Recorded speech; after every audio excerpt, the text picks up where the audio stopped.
ask Jesus what he wants you to know about his love for you today. Yeah. So I was like, all right, ask him. And he goes, it's exciting, isn't it? And I'm like, He's giving you back your own material. it is exciting. Or, Yes. Yeah. Which he had trained me in Right. without really knowing. But it's, and then it was, the next question was just like, what do you want me to receive from you today? Yeah. And with the same big smile, he's just like hope and anticipation. Mm. And it's like, so now I have this, and I was like, wow, thank you. Yeah. And how you can take it further, I'm like, so what do you mean by hope and anticipation? And he's like, what you think it means in this case. Because sometimes he means something differently than we. It's like, no, straight up. But in this case, straight up, hope and anticipation. Be hopeful. So that was 2 hours ago or something. And I've actually been able to draw on that imagery multiple times throughout the day in my thought life in the last 2 hours leading up to this. Yeah. That's how simple and how powerful it can Wow, be. that's great. Yeah. Yeah. Wow. I love that. Because what I like about it is it works both at the super short term, like day by day, which tends to be like your thought process. And in the bigger things of like, hey, this is something worth going after. It might be a decade project, it might be it might be a lifetime. But like God uses how he uses pictures, imagery. And that's like actually part of a kingdom process. It's right. like to go inside and I don't know, it's maybe what we're saying is like putting on the spiritual eyes and seeing what God sees. And obviously there's probably ways to screw that up. You know, there's risk involved, like whether it's seeing a flesh, like discerning what is flesh, what's our worldly desires, what's truly given to us by God. But like when you find that God idea, I think usually you a certain amount there's peace, like there's certain hallmarks of those images that are true and real and meant for you. But like picturing, like learning to dream, how powerful that is of like, yep, we can look around and see the way things are around us today, but also that like we have the ability to influence that. We have the ability to ask God, like, what's his desire? What would he like things to look like? Because the Bible, like part of laying hold of the kingdom is saying God's serious about this stuff. Like when he says, ask and you shall receive, seek and you shall find, he actually means that. So logically what that means is if we can put on God's eyes and literally see things the way he would like them to be, we actually have the legal right and authority to bring those about, to lay hold of those. And he uses oftentimes imagination to activate that.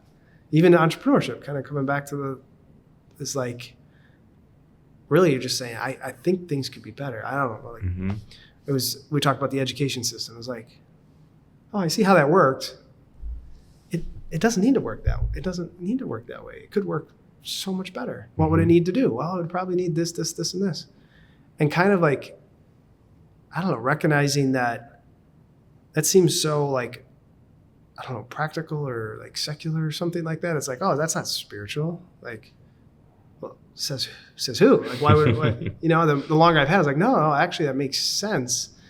You're just seeking to see things as the Lord sees them and desires them. And then getting to activate that co-collaborator role, which a lot of times in traditional church, we don't talk a lot about, but going all the way back to Genesis, how like we're built in the image of God, and he gave us the earth to have dominion over, which is to say, here's this place, go explore it, go name it, go tame it, you know? And if there's anything that's not of me or that's like me, you have the ability to like change it. Like what a cool, empowering process, but also how he uses imagination as like, that's part of how we access it. Because the only way to see a different future is to like literally picture it, right? You gotta like picture it before you can lay hold of it. I like thinking of it like entrepreneurs, like what is God doing for me personally? He wants to cast vision to me about who I really am. He knows, he's convicted, just like a good entrepreneur who's doing a sales pitch. It's like he's already worked through all the process. So he's like, this is who you really are. Like Gideon, man of valor. Gideon's like really wimpy, hiding away. And he's like, you're a man of valor. And Gideon, I resonate with that because I'm like, I don't see that. And he's like, you're going to take these armies and you're going to do this stuff. And you're just like, all the disqualifications. There's no possible way. but he casted vision. So at least a seed of hope of like, Maybe. if you're willing to humble yourself and be like, is that even possible? And then he leads you, if you step into it, just like Moses and all these other Bible characters, into a lifestyle, of cultivating a lifestyle of risk with God. You start with 1%, then 2%, 3%, like Gideon doing the wool thing. Right. Eventually he's sneaking into enemy camps. Then he's playing instruments and stuff to try to scare the enemy away. It's like, how did he get from where he was to where he went other than cultivating a lifestyle of risk with God? That's so good. And so I was just thinking about that this last weekend as like an exercise that we're trying to build out this soul structure company, how to help people understand how worth it this endeavor is. And so I was looking at myself of like, in 2016, I felt completely disqualified, not ready to meet a wife, not ready to do any of that stuff. And then there I met her, feeling disqualified, feeling hopeful, trying to pray with her for the first time, shaking. Eventually like going all in for the Lord in 2018 and getting married in 2018 and being like, you have to forgive your basketball coach. These risks that I'm like, that doesn't seem worth it. And then you step out and you go to your first coffee. I'm shaking, I'm sweating. Going to a men's group first time, talking about the love of God, crying in front of everybody. And it's like suddenly you've got this like timeline of risk taking that you can look back on, where it's like you're literally walking it out as perfect love is driving out all fear of your life. Leading up to this last weekend where somebody invited me to speak the message at their wedding. You tell me that 8 years ago, I'm just saying you know. No. So I can just shut the door 8 years ago and say, I will not walk up that mountain. I won't. Yeah. Or you can say, yes, I will. Yeah. And just God's casting the vision that this is where you're headed. Yeah. And you can start walking in this tension. So it's like two parallel mountains. It's like an internal, let him cast vision about who you are. And then as you're going, he starts to reveal your like your vocational mountain. And he's like, we want to come into this mountain too. Watch, let's go up this one too. Yeah. If that makes sense. And that, as you say that, oftentimes like who we are is so different from our image of what we think, that if we look too high up, like God knows us too, we'd be like, no, that's not for me. But how he uses, like you were saying, those loops of risk. Yeah. And when you take, I don't know, it's like working out or anything. Like when you take one loop around, like, oh, well, I'm just adjusting my mentality a little bit. Maybe I'm not this courageous, valiant warrior today, but I want to put on the armor. I want to start swinging an axe and see what happens. That's good. And then you go, actually, man, kind of feels pretty good. And actually, relative to some of these guys, I got a pretty good arm. And then like God uses that, and he knows that, and he takes you through these processes. So the Lord's not going to ask you to do stuff that's like so far, I'll say that this way, because he'll ask you to do some crazy things way out of your comfort zone, but it's never, I think there's a verse that's basically like, there's no sin, there's no temptation that you can't overcome. Right. It's like, there's no challenge, there's no discomfort that if he's asking you to do it, and it's truly from him, like he's not going to, like a good dad's not going to, if his kid's bawling, trying to learn how to swim, you're going to just like hold him in the water. Yeah. Right? You're going to let him, touch the water. Okay, water's not scary. But just as you build up that muscle, oftentimes we get stuck or we compare to somebody that's way up the mountain. That's like, I've been around a few times. I know what I'm capable of. I know that I can climb high. And you're like, I'll never be like that. Well, just start where you're at. And before you know it, it snowballs. And that's where you see people taking these big leaps of faith. Like for me, when I was in financial terms, it was like $1,000 for me, buy a computer to start a little calendar business was all of my money, And then as you build though, then it's like, you can take financially like bigger risks because you've also been in the saddle, and if you spend time with the Lord and learn his care and goodness and faithfulness, it's just kind of like, it's like gravity. You start to just trust it. And then it's just like, hey, what what resources do you have me when, and then what are you asking me to do with them? All right. Almost like, I wouldn't say no sweat, but like, you've been around enough. It's like, yeah, he's truly that trustworthy. I would say that's the biggest thing, to be honest with yourself. I don't trust you, God. Even for a Christian. Like, I don't trust you for this. I don't trust you for this. Like, that's confessing. Like we were talking about before. That's telling the truth. I don't trust you here. What do you want to say to me about that? Now that I've said my piece, what do you want to say? Like, I think that's okay. And like a good thing for people to do is to just be really honest. Yeah. I'm scared. Yeah. Yeah. Yeah. And one thing I don't that know what's going to happen. Came up for like, I have like my like little girls, and you're thinking about having like an overnight at somebody's house or something like that. And you're like, God, I'm scared that you won't protect them. Mm.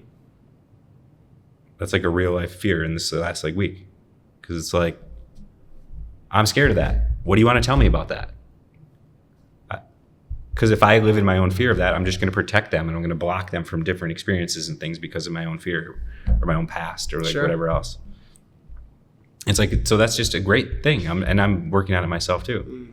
Acknowledge it, tell him the truth, and then ask him what he says to be true about that.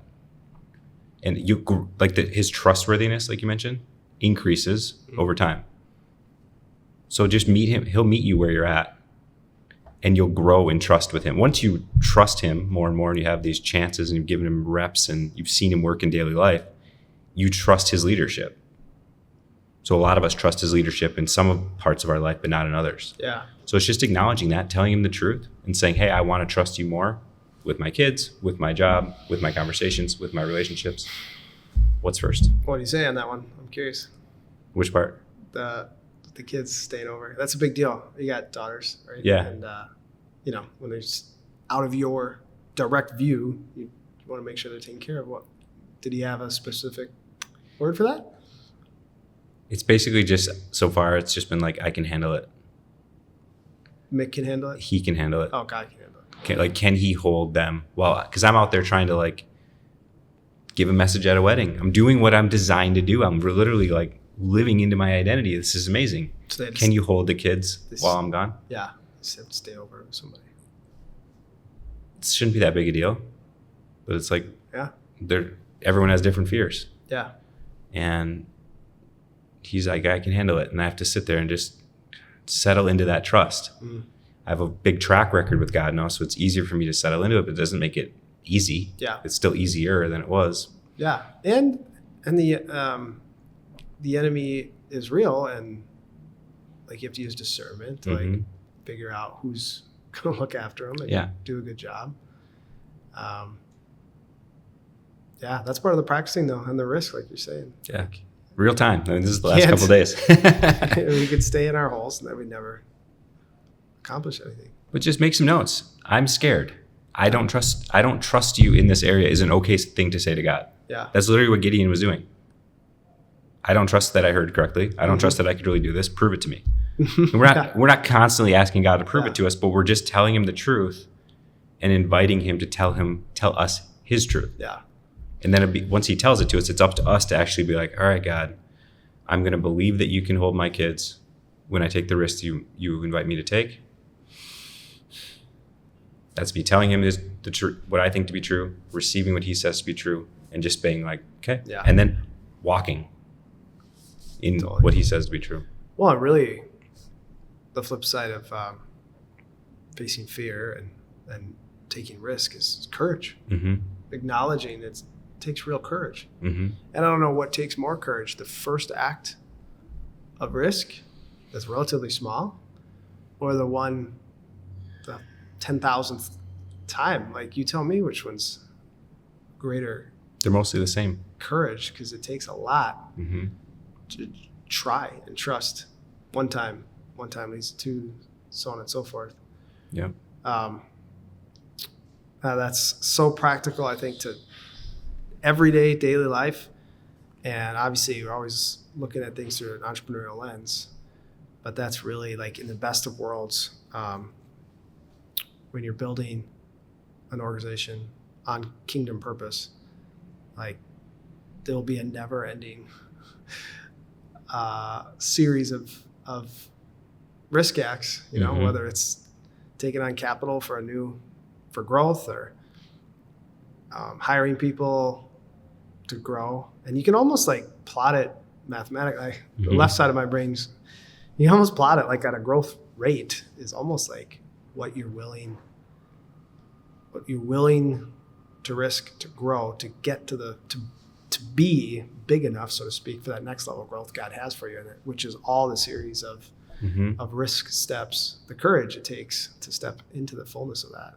One little analogy I throw into there is like when you're doing this internal sanctification and risk taking, there's like, you look at your body as if your body is all like completely like a dark room, and you get saved or you get Jesus in there, and then he wants to shine, he wants to come into each area. He wants it all. Wants it all. But one step at a time. He knows which door, your deep dark past, or the things you think about yourself. Like he knows when to open which door. Yeah. And what's happening is he's just bringing more illumination. So you're literally letting his light shine through you more brightly. So good. As each month goes. So imagine that just continues. And then you pair it with the Bible verse that says like why if you're a shining light, why would you put yourself under a table or under a bushel? Hide it under a bushel. No. I'm letting that thing shine. Yeah. That's the way he does. And he says, you're the light of the world. You're like a city on a hill. Why? Because we've submitted to his process of letting his light shine brighter within us. So he naturally, as a byproduct, you get raised into influence, into shining light to people. Yeah. A light in the darkness. So it's a natural byproduct is influence in all sorts of different ways. Yeah. As his light shines more brightly within you. Well, even as you're saying that, there's two parallels. There's our body, our little spiritual body, but even the greater body. So as we submit to that process, as we become a light bulb that shines brighter personally, that's in our cell. If our selves is one cell of the greater body, as that light shines, there's also that we're a microcosm of this larger body and how he's coming after like all of us. And when we group together, that's basically life-giving cells casting out anything that's not light.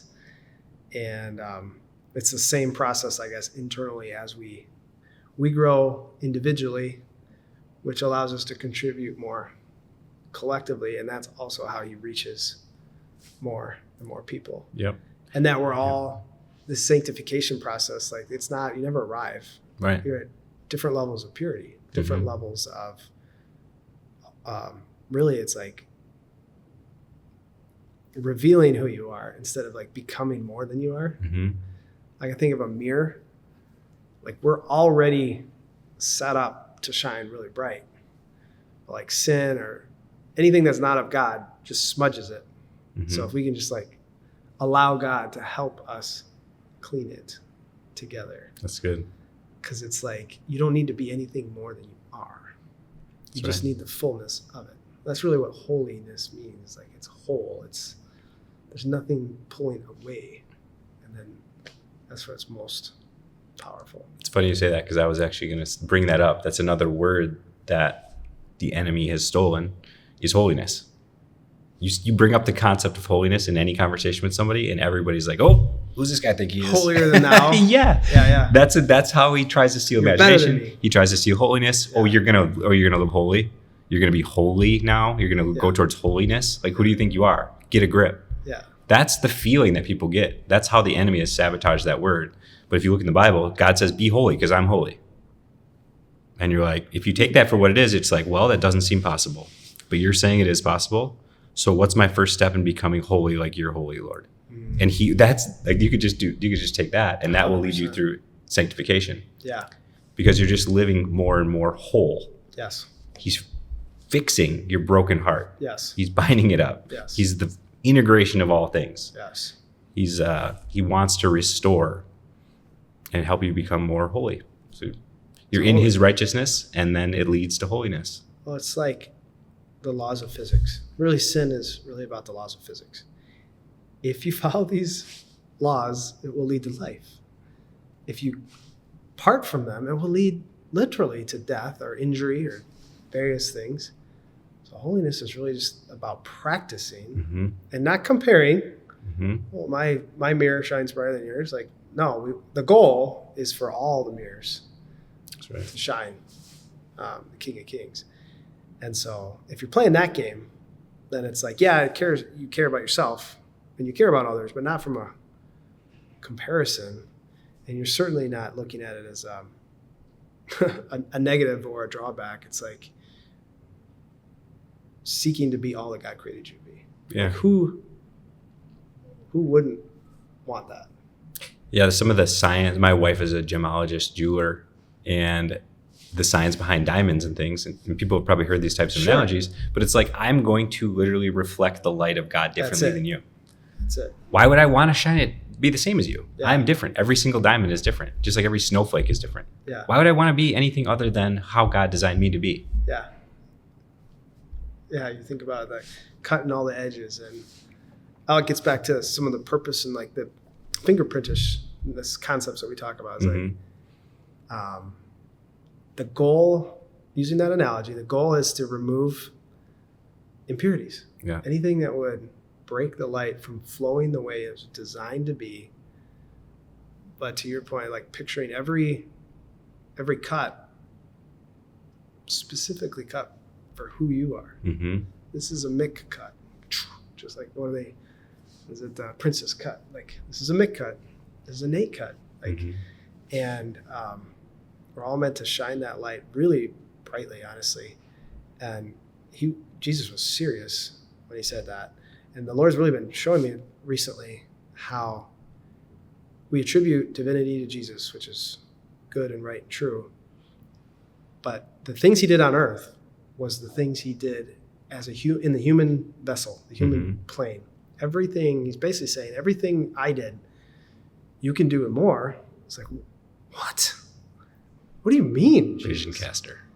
He, as the Son of Man, someone just said it, the Son of Man versus Son of God. Son of God was the divinity part of Jesus. Son of Man is the identity as a human.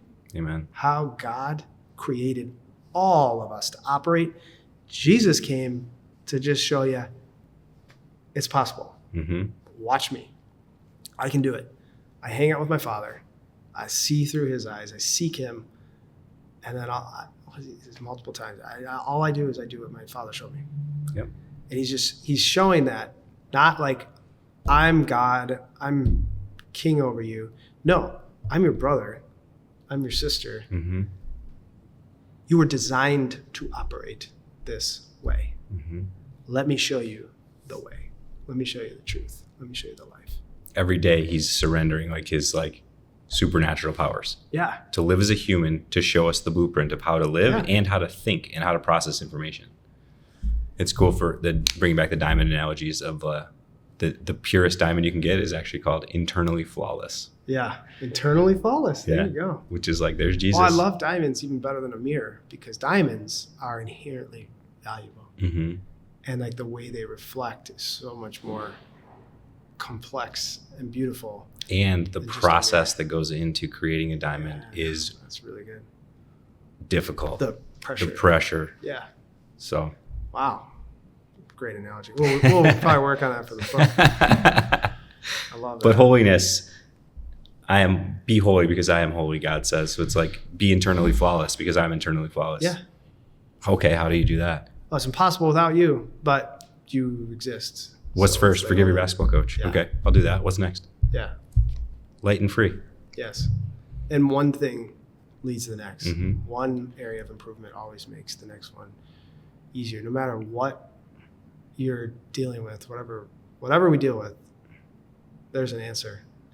And it may not be the first thing, but there's a process to get there. He knows what he's doing. Just imagine a good father, a good coach, whoever you have in your life. They know when to put you in and when not to put you in. They know which exercises to do and what exercises not to do. They're not going to send you off to the Olympics when it's time to play in the freshman game. Yeah. They know what they're doing. God knows what he's doing. Yeah. You can trust his leadership. That's so good.